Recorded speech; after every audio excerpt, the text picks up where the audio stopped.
ये वाराणसी जिले के आराजी लाइन ब्लॉक का गांव वीरभानपुर है। वाराणसी संसदीय क्षेत्र का ये गांव प्रधानमंत्री नरेंद्र मोदी द्वारा गोद लिए दो गांव जयापुर और नागेपुर से समान दूरी पर स्थित है, अर्थात कुल 5 किलोमीटर का त्रिकोण बनाते हुए इन गांवों के आसपास प्रधानमंत्री कई बार आ चुके हैं। बनारस में आना नहीं यार। आप लोग कभी चिट्ठी लेटर लेकर के गए? नहीं कहाँ जाते? नहीं, जब वो हमने बेदरिया सही हमने पार्टी करता तो न जाता उनके मोदी की हैं। ये वाराणसी रिंग रोड से मात्र 3 किलोमीटर की दूरी पर है और मेहंदीगंज में बनने वाला राष्ट्रीय स्टेडियम यहाँ से बहुत नजदीक है।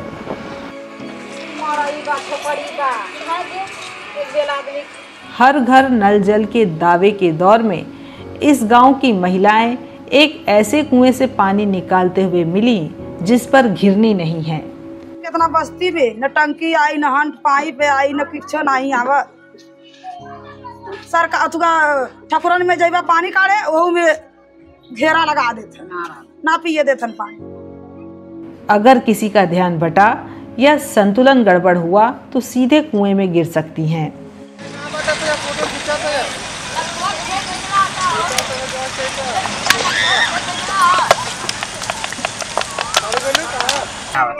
चपकन बा न किछ बनारा पले पियत बाई जा कहा देत बान पर हम जे बनत बसे अपन बनावत बसे हम हने के देत वोट देवे के रही तय हन हने के लगी। पूरा गांव गरीबी और तकलीफों का नमूना बनकर रह गया है।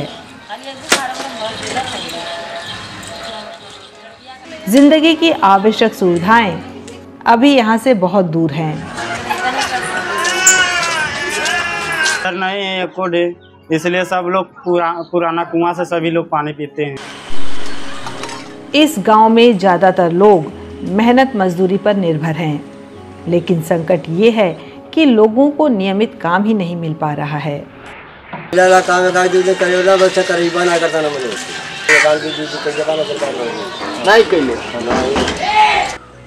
रोजगार के संकट ने लोगों को पर निर्भर बना दिया है और उनके आत्मसम्मान को भी कमजोर कर दिया है। नहीं कोनो काम मिले तो कहाँ जाई हेरा खो जाए या गेहूं से कटला तो 2 दिन 4 दिन के आदमी अपन पेट बांटे तो जाला आदमी क लेला। कोई भी विकास इनके रोजगार की अनदेखी करके भला कैसे हो सकता है। कर सब कैले से पैसों ना के पास ना है। गांव की महिलाओं से बातचीत के दौरान पता चला कि मनरेगा के तहत उनका जॉब कार्ड है, लेकिन उन्हें काम बहुत कम मिलता है। नरेगा वाला कार्ड हो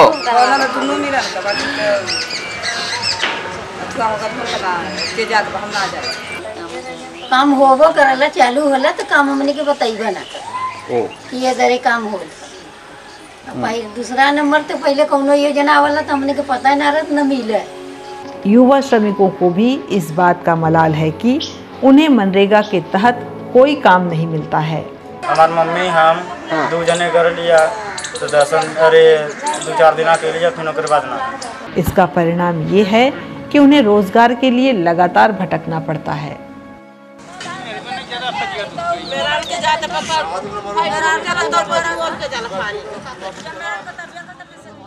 आखिर मनरेगा में काम क्यों नहीं है, इसकी पड़ताल के लिए हम आराजी लाइन में रहने वाले लोगों से मिले तो उन्होंने बताया। अच्छा भला तो चल रहा था मनरेगा, लोगों के खाते में पैसा भी आ जा रहा था। ठीक है 7 दिनों में नहीं आता था, 10-15 दिनों में नहीं आता था, पर महीने 2 महीने में कम से कम हम पूछ तो पाते थे। अभी तो किसी की जवाबदेही नहीं है। हम यहाँ रोजगार सेवक से पूछे वो नहीं बताता है, उसको कह रहा है हम अपने हिस्से का काम कर लिए जी।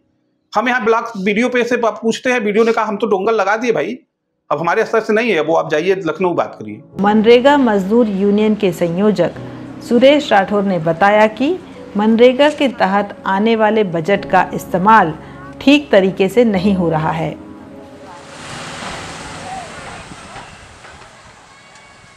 निश्चित रूप से मनरेगा को कमजोर करने की साजिश सरकार के द्वारा की जा रही है।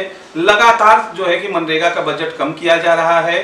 नतीजा ये हो रहा है कि 100 दिनों के काम की गारंटी तो छोड़ दीजिए, आज के समय में जिस बनारस में हम लोग रह रहे हैं, यहाँ बनारस में तो बुरी स्थिति है। लोग काम मांगने जाते हैं तो काम के आवेदन के बाद भी लोगों को काम नहीं मिल रहा है, और जो लोग काम मांगने नहीं जाते हैं तो उनका तो मिलना ही नहीं है।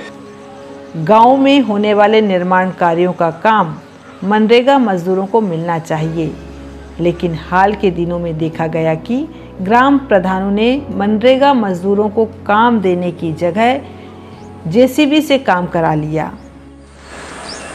प्रधान है तो उनको भी सोचना चाहिए कि मतलब गांव के लेवल पर जो भी काम हो रहा है, मतलब कोई भी अगर छोटा मोटा अगर रोजगार है तो गांव में ही खोल दे, कि गांव में मतलब महिलाओं को है तो घर बैठी हैं तो उनको भी रोजगार मिले।